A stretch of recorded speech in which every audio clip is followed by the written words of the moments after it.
you'll talk more after our meditation, just a little bit about your, what your Mhm. training is. So, Great. okay, if you guys say yes to that, and we'll take a little meditation break, and you feel free to have your screen on and off for this conversation. So, oh, let's just breathe. And if you'd like, you can breathe in from the universe, from all directions, universe, from your sun, whatever you'd like. And breathe in, filling your chest and belly. Release down your grounding to the center of the earth as you please, as fast or slow, as full or not.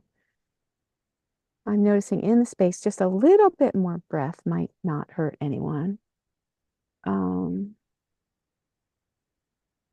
and let's rest into the earth, into the chair. Let the sweet lap of Mother Earth just be soft and inviting and support you to relax and let go. Let your body go, ah, just allow. Oh my goodness, the gravity is pulling me in. I'm not going to fly off. I can trust. Not going to, I'm not going to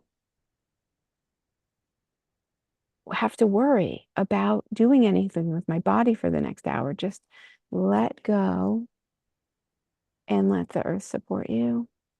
And if you want, you can let go like sand in your hands and let the day go.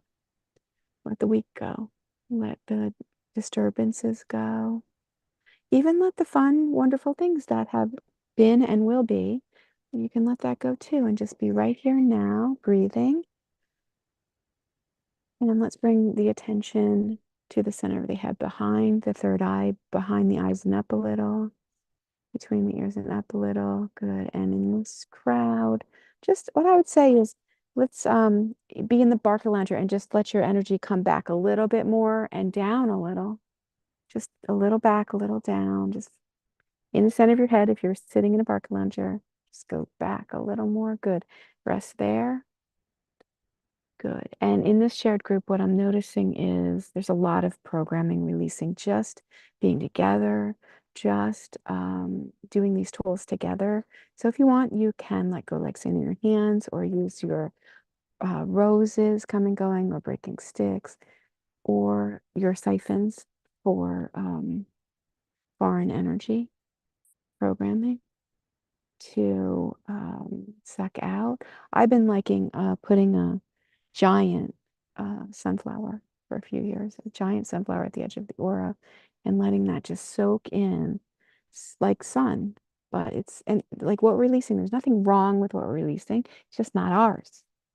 And letting that go to sucked up by the sunflower and down that mighty stalk to the center of the earth. So you don't have to deal with it. Good. And let's break a few more sticks for, or let go like sand in hands for identity, for who we think we are.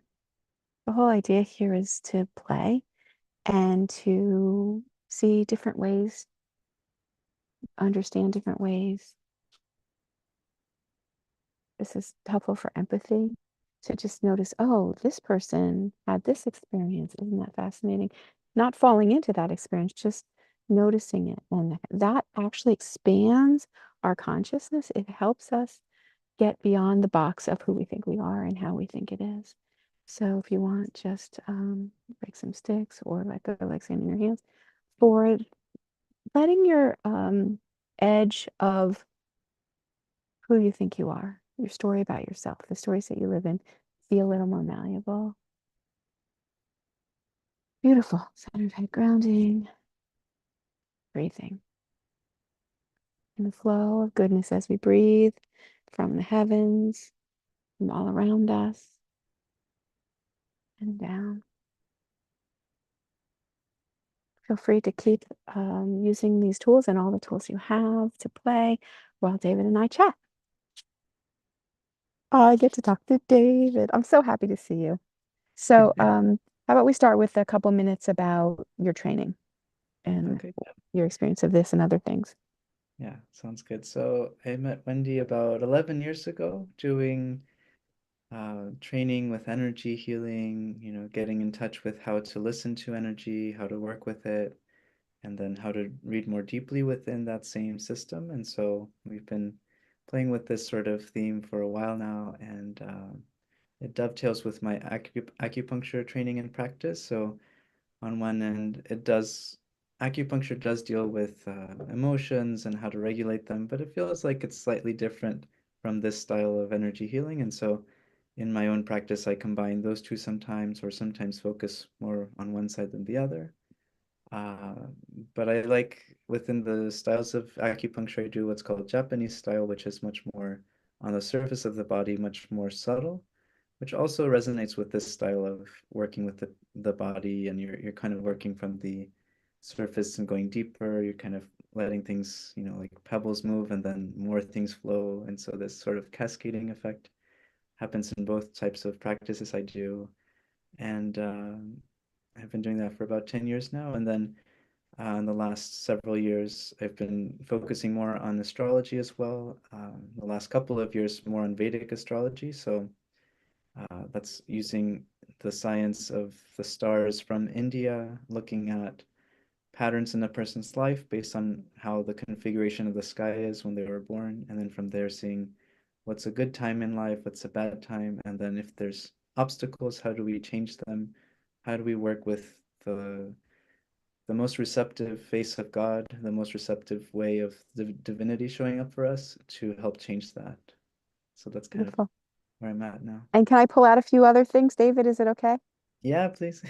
What have you been doing in Seattle the last couple summers? Oh yeah, so in the last year I've been doing teaching for in the same subject of acupuncture.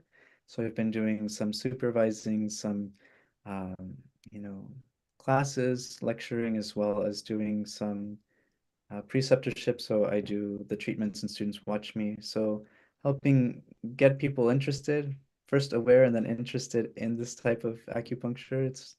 It's not very many people, even in the States or even in the world, that practice it, but it's a lot of using the intent, using the attention in a way that really transforms the body. And so, for me, I'm like, I don't want to spend a lot of time with pushing on points and body work. And so it's a really powerful lever to do a lot of change without having to do too much intensive penetration with needles and discomfort for them. So, Hmm. yeah. Gorgeous. And even less known is what you developed yourself of the first two put together. Would you like Yeah, to speak that's a about good that? point too. Yeah, so thanks, Wendy. So basically,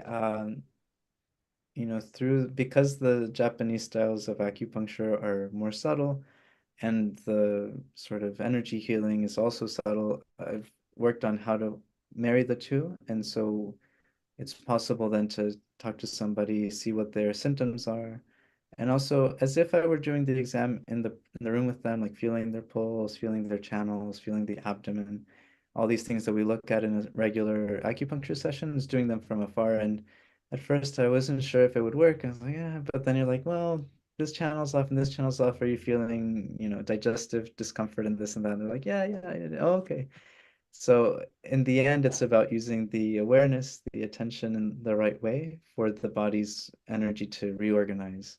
And that affects, the channels in this way. So this sort of, distance acupuncture, remote acupuncture is another modality I've been sharing with people. And yeah, it's especially for sensitive people, it's been really helpful. So it's been Hmm. fun.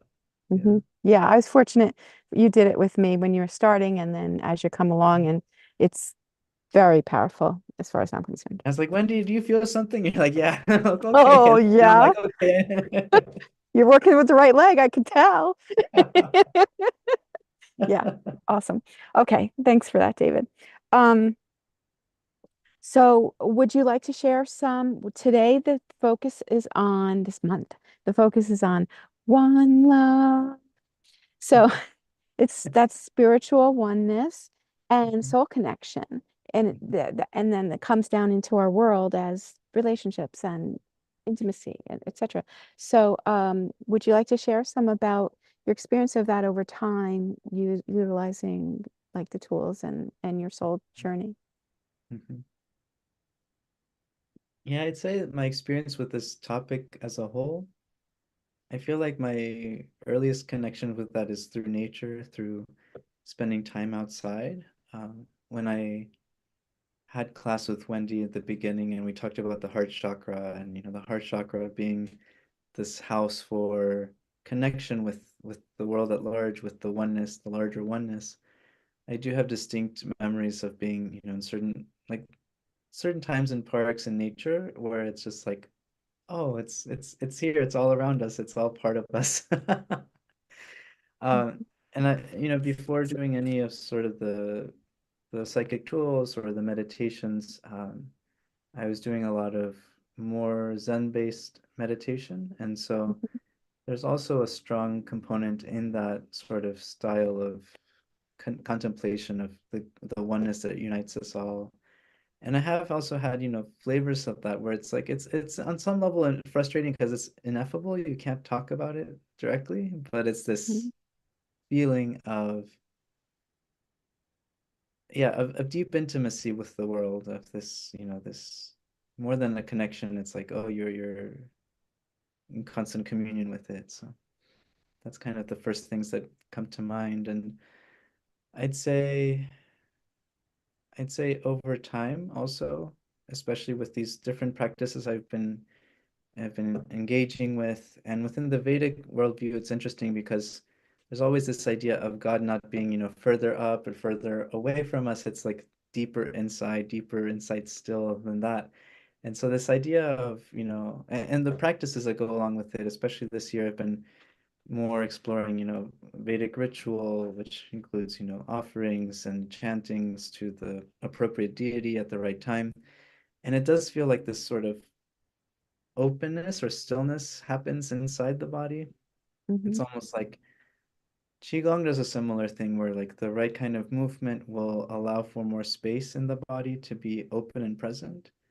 Mhm. And it's like within that, it's not a void of space. It's like that allows for more connection, allows for more presence of mind, and that presence of mind allows for this deepening of this experience. So yeah, it's those are the things that first come to mind in terms of this Mhm. connection. It's something that's always available. It's mostly our own things that get us in the way from seeing it, and then removing that, then it's like all this spaciousness and this depth. And I think in the end too, it's like a light. It's like this lightness inside of us that uh, I don't know. It's like a this idea of this divine spark, like this divinity that's within us. It does. I often do see it as like a light that we're connecting with. That's on some level, it's the same within me as with Wendy, with Lorraine, with everybody here, and with everybody who's human. And I appreciate that sort of perspective that it's on the absolute. It's everybody has a piece of that, and so. Um, in the way that if you have, just the little part of the radius of a circle, you can recreate the whole thing. It's like we all have that blueprint in there, and so it's possible to engage with the wholeness of the world through our own spark. So tending to it, making sure that we're connecting to it, and that itself is, very healing for not feeling disconnected or, not feeling alienated from not even society, but just from yourself, I guess, mostly. Mhm. Yeah. Yeah. And that's another thing I didn't pull out. I noticed in your talk, you came when at first time I saw you, I was like, dude, just shining as the sun, like you came bright, really bright. Um, and yeah, so you had done a decent amount of meditation and qigong. You'd done you saying you did Zen, you work with Tay's practice quite a bit. Right. Thich Nhat Hanh, yeah. Yeah. Um, is there any other practices that have been serving you in your meditation and opening to love? It's a good question. I'd say like out of the Zen, speaking about the Zen groups, like I first started with like Korean and Japanese Zen, and that was a little harder to connect with than the sort of heart opening space. It's more like, what is this? Who are you? I don't know. And then the more like the mindfulness sort of approaches with, being aware of your actions, being aware of the breath really helped open up that aspect of softening of, oh, okay. And so that's one thing that's helpful, that's been helpful. Um, yeah, and I think working with the heart chakra has been really helpful with this whole theme of openness with connection. Even just, in a daily meditation, just running the sort of green light, emerald green light through the heart chakra, letting that energy pass through just really feels like a helpful way to open that. And it goes from being, oh, bad day or whatever, to then that starts to just be a Mm-hmm. source of its own inspiration. So I'd say Mm-hmm. those two things have been really helpful. Cool. Uh, yeah. Also, I want to pull out that the stuff that you're doing with the Vedic astrology and the Hmm. ritual and stuff, it involves the body.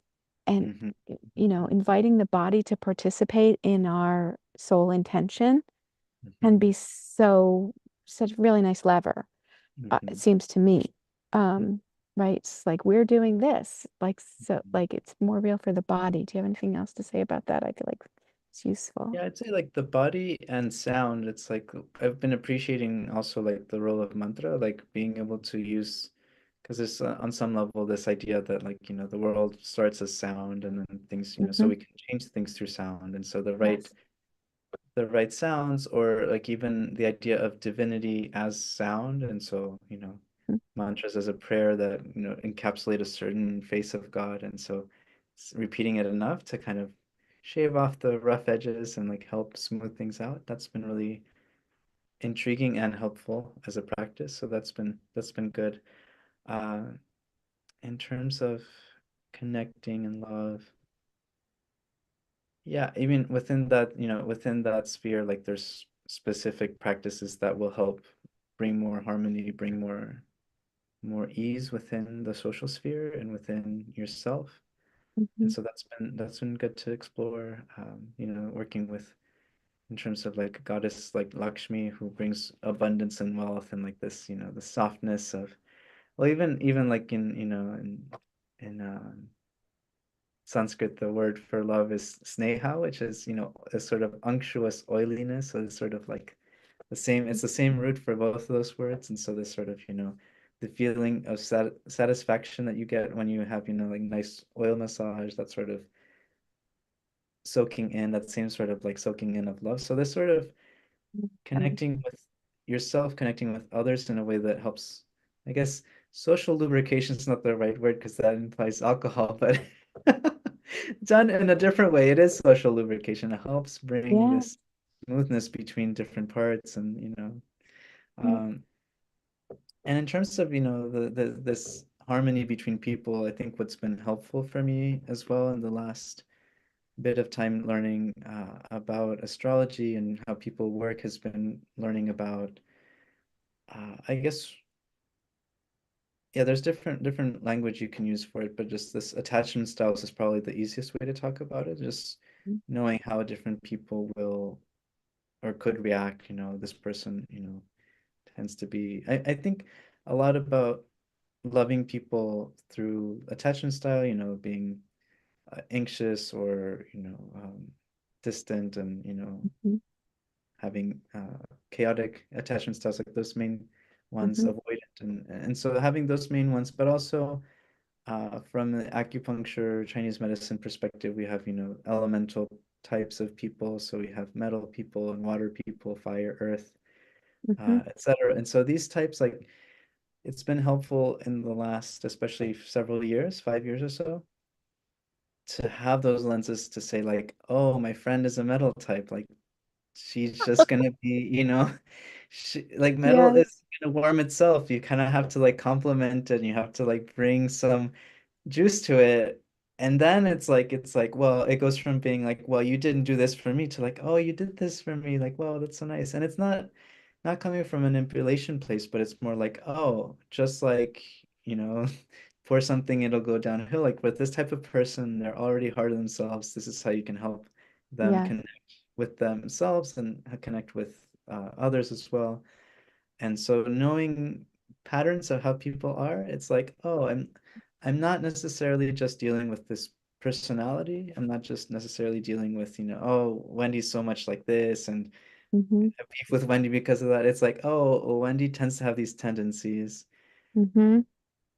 And if I want to have an enriching relationship with her, like these are the things that I know will help deepen our connection and Yes. bring more ease, more of that sneha, more of that fluidity, and not so much like because it's easy with like especially with close family relationships, like oh they say this and then I get stuck on that, and then there's one dynamic where my brother was like, yeah, when you talk to dad and you get angry, like yeah, you have to do this instead. There, I was like, I never thought of that. So it's just like you get Thank like it's you.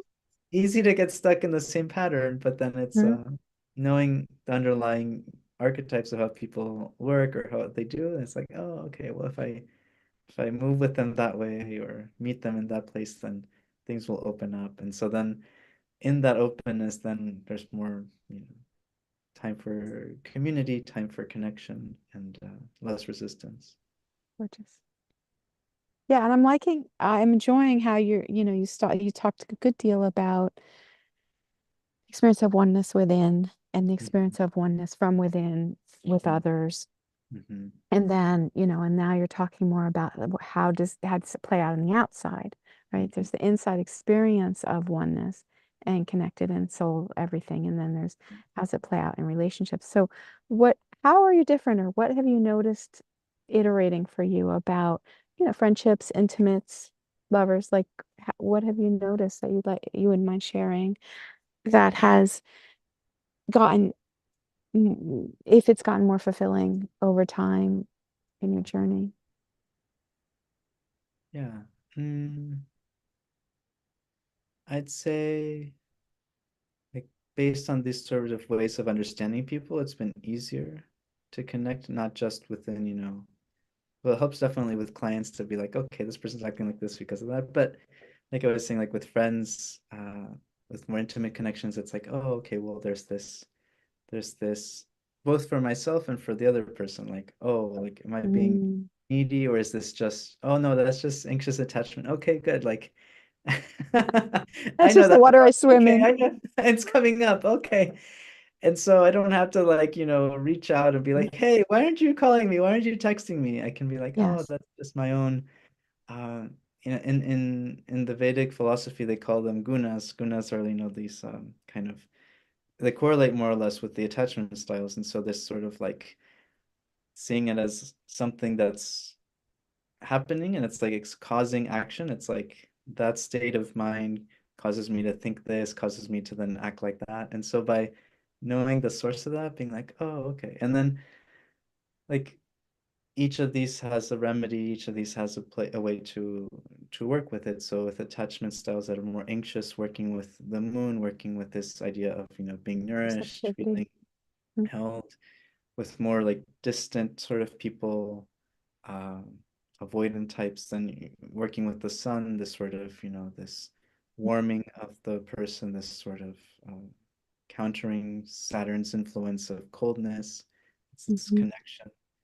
Um, and then with people who maybe have a chaotic approach to attachment, then it's working with Jupiter, this sort of discerning the right way of thinking, this helping bring a clarity to the consciousness. That's been also is another way of looking at it. So all that to say that working within myself with those things, especially I feel like especially when it comes to like closer intimate relationships, it's like, oh, like are they gonna leave or whatever? Like that sort of anxious sort of stuff can come up. And it's easy to then be like, oh, okay, well, there's this tool, there's that tool. So I feel like that's been helpful on that level. To self-care Especially here, to tend Yeah, here. it's like I was like, oh, I still feel it coming on, but I'd be like, okay, well, that's a nice, that's the script, that's okay. So I Mm. think that's one of Awesome. the ways that shows up. Thanks, David. Yeah. I'm thinking, while it's fresh, if anybody had any questions for David, or you know, anything you want to play with him about for a minute or two before I share Jeff? David, you're a really interesting fellow, and I would like to listen to you talk for hours and hours and hours. Um, I was thinking about the theme of One Love and really struck by the diversity of your training and background. It's like not only do you seem to know a lot of stuff, but it was sort of like, let's throw a dart at the map and find somewhere else to like mine their wisdom from. Um, and so as you get all this like cross globe, cross history knowledge and things, Mhm. um, is the use and importance of something like love, the way that they're all kind of handling and treating love, is that a commonality that you see? Mm. Yeah, that's my question, I guess. I Yeah, like that. Thanks, that's Jeff. a good question. I'd say for me, it's been helpful to study different traditions because, for example, with the Zen style meditation, I started with that, and a lot of it's very monastically based, or with Thich Nhat Hanh is very much rooted in his vision of community, which is beautiful. But one of their mindfulness trainings is about, sex being in the context of a long-lasting committed relationship. And you're like, that's nice, but either you're monastic and you bypass all of that, or you're basically married and like, what's the in between? Um, so I'd say like sometimes just relying on one aspect for all the answers has been difficult. So that's partially why I've also been looking here and there.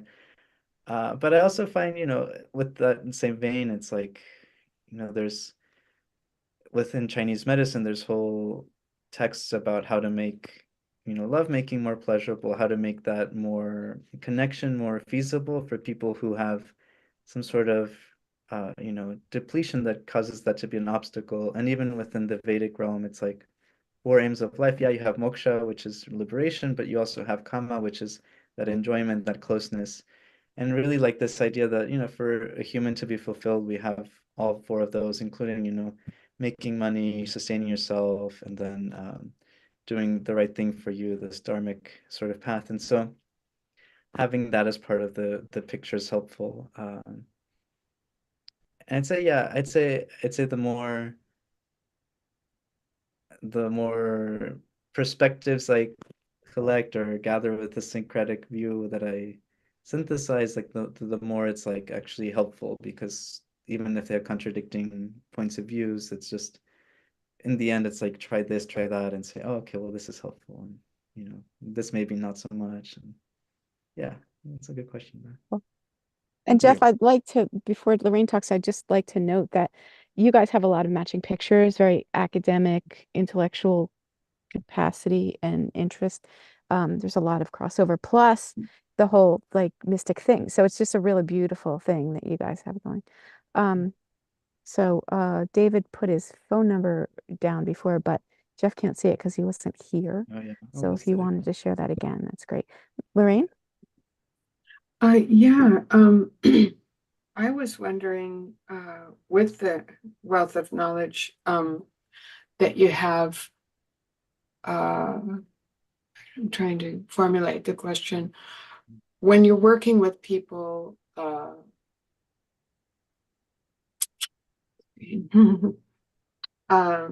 how much do you find yourself trying to explain some of the philosophies behind it, or the different systems you work in, or like name a face of God you're thinking of, Mhm. or Satan, you know what I mean? Like what I'm Mhm. thinking is some people would get overwhelmed, Yeah, that's uh, a good point. or feel like, oh, I don't like it. I don't like to hear about Kuan Yin. I want to hear about Right.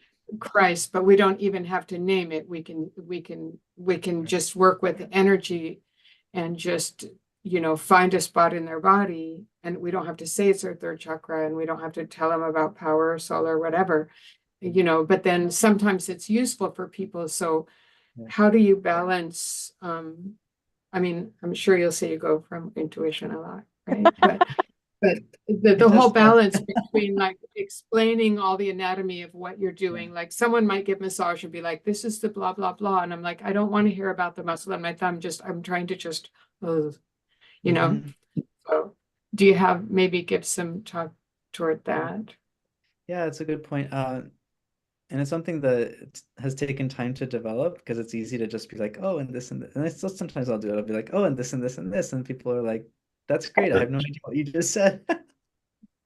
So part of it's like gauging how interested people are. Some people are just like, I just want to feel better. And like, okay, good. And then they don't care how it happens. Other people are very interested in their own, physiological and energetic anatomy. And so they'll ask like, well, why do I feel like this? And it's like, well, and then it's like, how do I translate that into words that make sense that aren't, if I talk about kidney chi and this and that, people are like, what's that? And so it's using it, using language that's familiar, using, oh, body, this and that, or even, I feel like the main thing is just using the right images, the right, like, even if it's not physiologically accurate, people will be like, if you talk about temperature and things rising and sinking, and like people are like, oh yeah. If I say like, oh, the chi is not working, like what's that? But if you say, oh well, this part of the body's not, upholding the right thing, or things are sinking, and this sort of picture makes it easier to connect. And then in terms of like, you know, with astrology, it's even more important because it's like you can say, oh, you have Mercury in the seventh house, aspected by the moon and Venus, and you're like, what the hell does that mean? But if you're like, oh, well, in this case, there's maybe partner tends to be a younger person, but you have good luck with those partnerships. And so translating what those symbols are, I think it's across the board similar because with sort of readings, energy readings and healings, it can be sometimes it is helpful to call out like I see a red deer with, antlers, lights in their antlers. And sometimes they're like, oh yeah, my aunt had that. I love her. I miss her so much. Like sometimes it's like that. And sometimes it's like you get the hit of like, oh, this is what this means. And that's where the intuition part comes in. So I'd Mhm. say I'd say it's yeah, for the general answer to the question is like it really is taking from the technical to something that's understandable but and contextual for the person, because if it's not going to help them, they don't really care. They're like, well, that's fine, but why should I care about how this or that works? Mhm. And then and then you're just gauging on people's interest of how much they want to. Because some people they're like, "Oh, tell me exactly what you're doing. I want to know every step of it." I'm like, "Okay, we can do that." So, yeah. Thank you. Thanks, y'all. Thanks. This is really rich conversation. Um, so I'm going to do a little sharing, and then again we'll talk. David, you're welcome to stay on or Mm, uh, turn off your video, whatever you want. mm, Um, this this whole love thing is very central for me. Anybody who knows me knows this. I'm really into relationships. I'm really into this love. It was defined in my training as speaking of chakras, first chakra reality, um, fifth chakra communication, and then also fourth chakra, also heart chakra oneness. And it takes all of those to experience love in for humans, according to that theory. I'm really into all of these things. Totally into intimacy, belonging, being seen and seeing, validation, being accepted and enough. Like these things are, I was so hungry for them for so long. Um, and my strategy was um, to have a good deal of intimates, good deal of friends, and a good deal of intimates, which I define as, I mean, I have longer definitions, but people that are so close that I can be totally real. I can call them in the middle of the night if they have a hand breakdown. They can call me. I can borrow money. I can write like these like real things that are you and I um trust each other. You and I can lean into each other. And so I always had several of those and one or more partners um because I was trying to fill a well that wasn't filled and couldn't be filled. And so one of my big things was I'd give and give and give. And I wouldn't usually allow as much receiving, but like if I gave and gave and gave and gave and gave, then I could receive and try to fill the well. Um, it was in some ways that part of it. There was a manipulative part of it. It's like eventually after giving, giving, giving, I would like to receive something. Um, and that was sometimes called out as manipulative. I think now that my needs are met and I'm full and like love is for me, it's a totally different thing. It's just like I'm so much more careful about who my friends and lovers are. So much more careful where I put my energy. Um, because I'm not starving. And so I've gotten really kind of ridiculously careful about noticing the giving and receiving and being somewhat balanced, and that there's something in it for me in my friendships and in my connections. And I don't know what's going to happen next with that, but like that's where I am now. It's like this learning the things I needed to learn, like really putting in those boundaries, and just eventually I probably won't have to notice as much. I'll have changed the momentum, but for now I need to do that. Also because I've been living with chronic illness for so long with such low energy, that changed everything. And like I just can't afford to be pouring out nearly as much or have as many lovers, or I just don't, ain't nobody got time for that energy really, for that. Um, and I will say,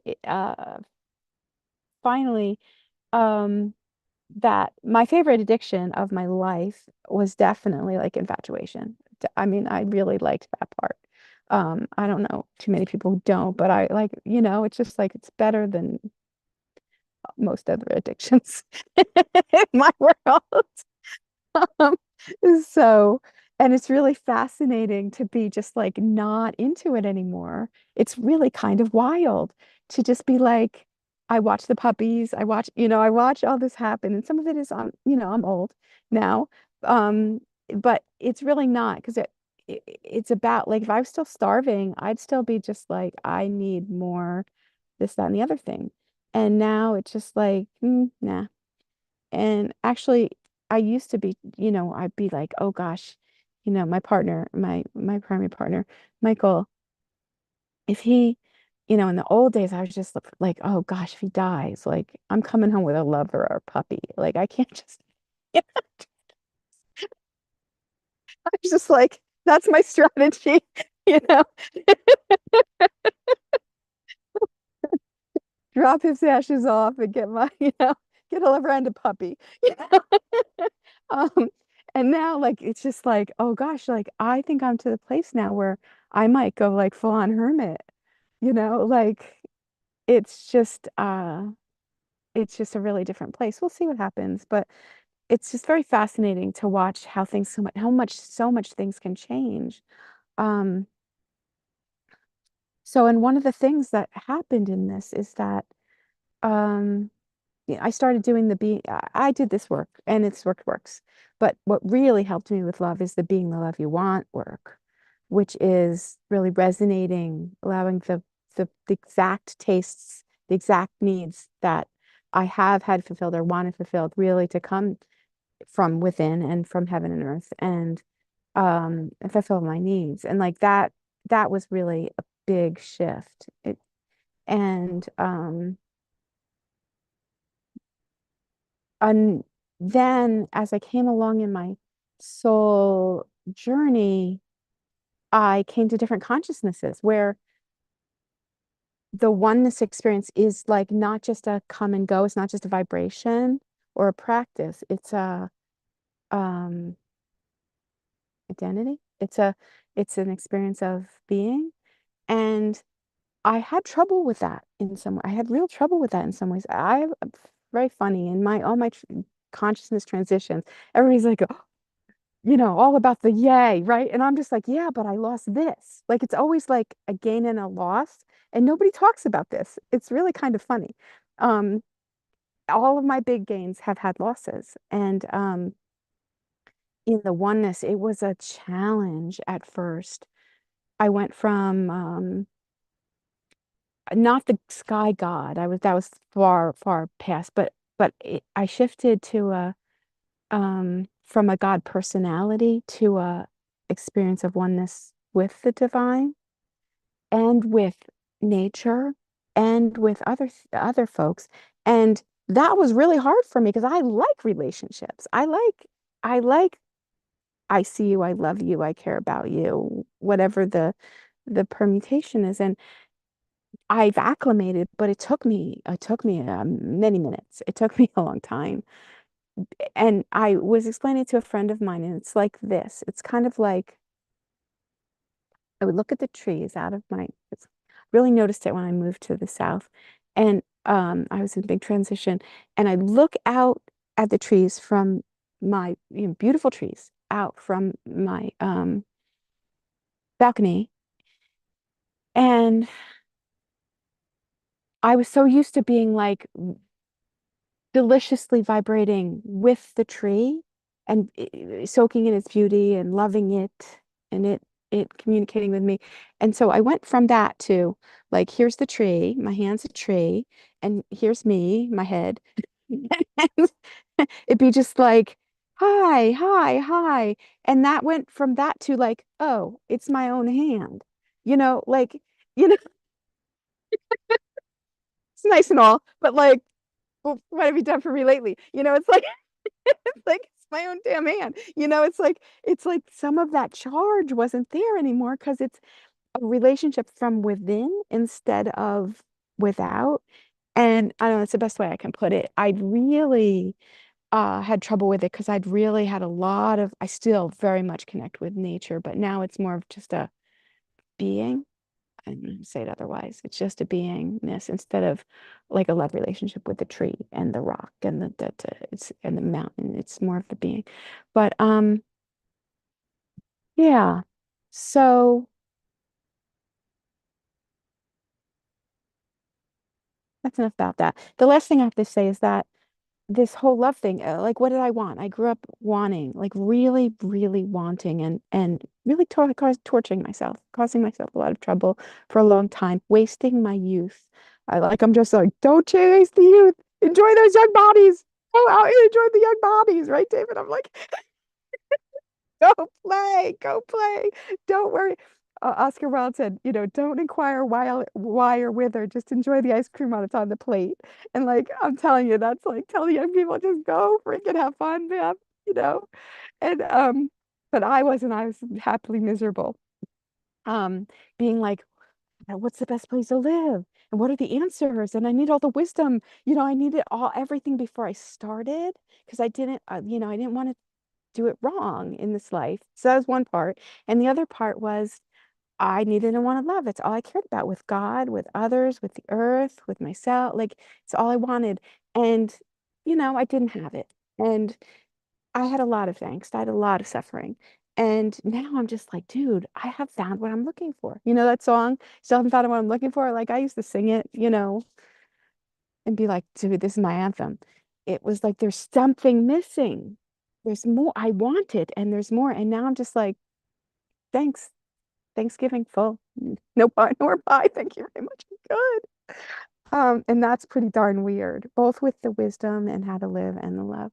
So that's quick, some things I have to say. And I'm happy to answer questions for David or I wanted to leave some space if you guys have stuff that's being stimulated that you wanted to share for a minute or two each. We have 10 minutes left. So I had a couple of things that you mentioned with your mhm. sharing that came up. One is that this feeling of wholeness, as I guess is what I'm, is integrity or wholeness of the chi of the body's energy. It feels like for me, when that's taken care of, that sort of grasping, eating candy, Yeah. insatiable, sort of looking for approval and love and affection Yeah. kind of calms down because there's just some sort of, uh, I guess, fulfillment, I guess is the right word for that, within the body, within the system. It's like, oh, I have what I need. This is so strange. I can see someone attractive and be like, oh, that's nice, but and so it's funny because it does have a similar, a little bit of a disappointment on some level, kind of like you're saying, like, oh, well, that yearning is gone once you feel that Yes. connection, because you're like, well, I don't necessarily need it. I'm good as I am. Yes. But that does have a certain peacefulness to it, that some of that excitement and infatuation and yearning Yes. can tear apart at you can't sleep, you can't eat, you can't, Yes. I that sort of know. love sickness. So Yes. that seems like two sides of the coin, like with like, what's the energy doing there? Like where's the thought? Where's that thought turning the awareness to, and where does that lead? The blood flow, the neurons Yeah. firing, all that. Mm-hmm. So that's one thing. And then yeah, this whole idea of, I don't know, it's interesting to me to be like, at the beginning of all this, like, oh, okay, like enlightenment, finding our oneness with everything, being that, like living that. And it's also like, yeah, but we're also here as incarnated beings, probably for a reason to, like, have that duality. And so Yeah. it seems to me like, for now, like my answer to that is like, yes, we're all, connected, and we can tap into that, and it restores us and gives us a certain strength, because that's where we come from. But it's also like, well, we're here, and so let's also not shy away from that relating and Yes. space for being two people or multiple people Yes. engaging. And so, Yeah. it's, yeah, it's Yeah. it's And it comes in seasons, and it comes in, exactly, yeah, exactly. the kind of person we are. Some of us more introverted, extroverted, and that's cool. Yeah. I wanted to build on that. I think I made it clear with relationships, but I was besotted with the beloved. I was like that yearning, that in loveness, that Mhm, charge. mhm, With the God, the divine personality, I was really hot on that. Um, and it really drove me in my um spiritual life for a long, long time. And when that shifted, it's just like a long marriage, like you get through the infatuation state and then you go through the hell of figuring out, oh, this is an actual person over there who's a pain in the ass. And I stand there pain in the assness. And if we stay together, then it's like that charge of I must have, that tends to decline. But other things, as you're saying, other things incline, like that sense of just delight and safeness and wholeness and, the deeper stuff continues to grow. And that's how it is with my experience of the divine. It's not the same kind of young juicy anymore. But dude, it's more like a current than waves. Still pretty passionate, but reforming that, formatting that was hard. And I'd love to hear any other questions or comments. And while I wait, I'll say another thing that happened before that God personality transition was my relationship with ascended masters, like with Jesus and Mother Mary and stuff. I was really like hanging with them all the time and really enjoying friendship and mentorship and coaching and playing and hanging out, being friends. And like that time for me, it's maybe it's different. I know it's different for other people, but for me, that totally went away when right after I came through the dark night of the soul. I was like, oh shit, the big rock is off of me. I can come up out of the water. And then it's just like Jesus is like, you know, you know what you're doing, you know where you're going, you know how to cross the road, look both ways, have fun. Which was it was just completely devastating for me. It really was. Um, Especially with Jesus, but all the masters. And I still see them. They still show up for my clients and um, groups sometimes, but we don't have the same relationship. And I like to say it's kind of the best illustration I have. It's kind of like I went off to college. we still love each other. They're still family. They're still awesome. I'm still so grateful, but I don't get to, have the same relationship anymore because I have to learn how to be an adult on a whole different level in my soul. No, there's so much good about it, but that was like 6.5 years ago. I've acclimated, but it took a while. All right, you guys, I want to hear from you. Come on.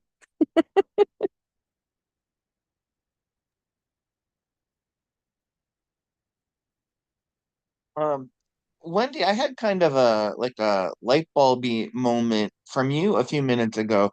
That the idea that we could be in a stage where we're really into infatuation, and the ways that carries over with all our God stuff is that's really profound. I don't know if you want to say any more about that, but I'm kind of like mapping out all the implications of that in my brain as we speak. Could you ask me more about it? Because I really don't know what to say, Jeff. Um, is there any? I guess one thing is there further stage development that is worth expounding on about how we approach our significant other, kind of carrying over to how we approach God. Yeah, I'll say, how I'm always like on and on. I'm going on about identity.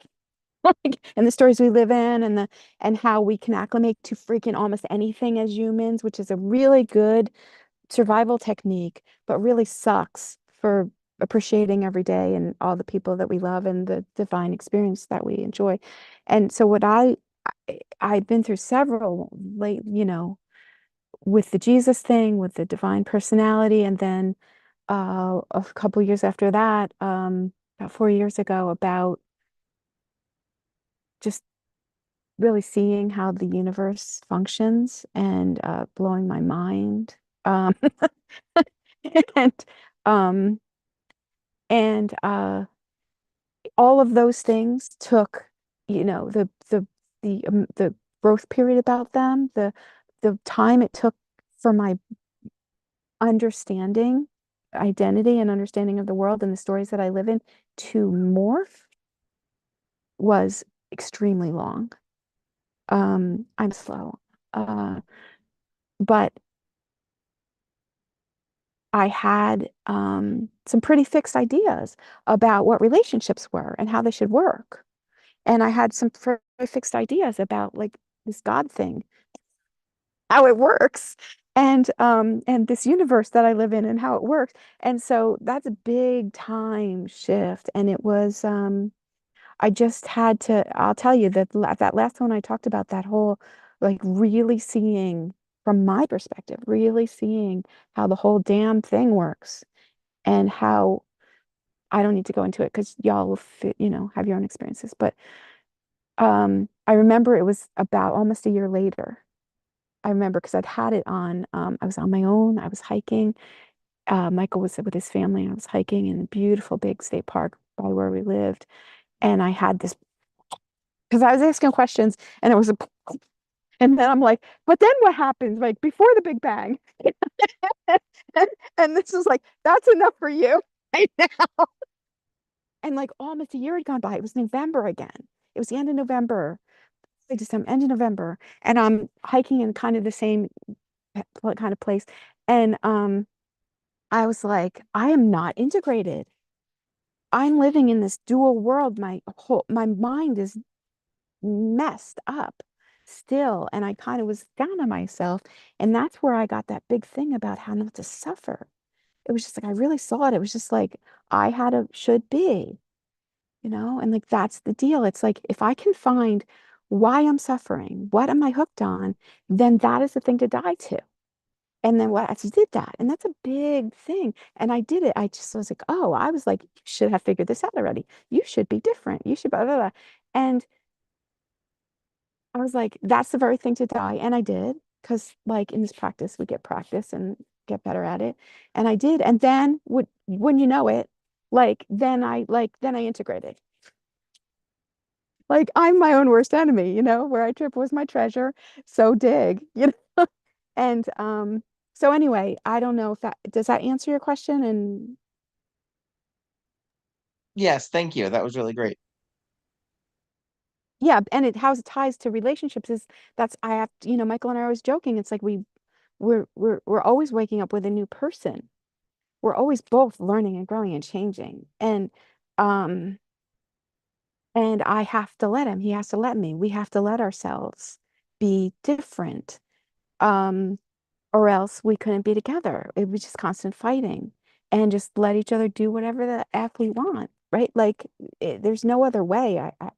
I feel like otherwise it's just it really is that whole ball and chain thing that people are complaining about.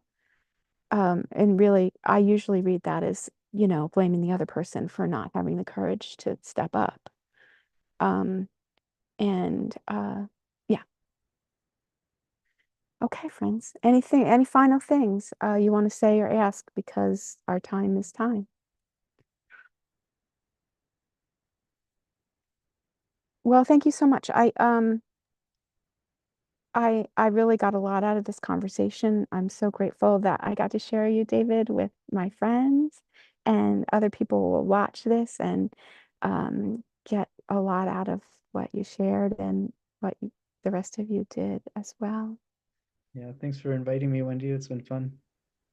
All right, I'm gonna do. Oh, Lorraine's coming out. Yeah, just thanks a lot. It was really great. Really appreciate it. Yeah, Awesome. was great. Thank you so So much. if you can stay, we'll just do 1 minute meditation. Otherwise, clear yourself, and we'll just ground and release. And just let go of whatever came up and got stimulated. And just let's let go and breathe in from the universe and chest and belly release. Sitting in the neutral place, the place that helps us to have spiritual perspective, the center of the head, behind and a little above the eyes and back, between the ears. Good. Breathing more. And let's let Lorraine's energy go back to her. Let's give her some wildflowers and she can give us some, our energy back from her. Give Nora some wildflowers, get wildflowers back from her of our own energy. Give wildflowers to Jeff and get wildflowers back from him, our own energy. Lots and lots of wildflowers to David, his information, his pictures, his energy, his wisdom. You just let it all the energy go back to him and you just keep what's yours. It's now yours. Same with me. If you want to give me lots of wildflowers, I will take them and give you back yours. So all the things that I said are my experience and you resonate in your way. You keep your wisdom and your challenges and let mine go back to me. And let's let the wonderful cosmos, the wonderful sky energy, the wonderful sun energy, the wonderful moon, stars, whatever flow through us, filling us up and overflowing. All the change that we made, maybe warm honey gold, filling up and overflowing and flowing down to the earth. Okay, thank you so much, friends. What a gift.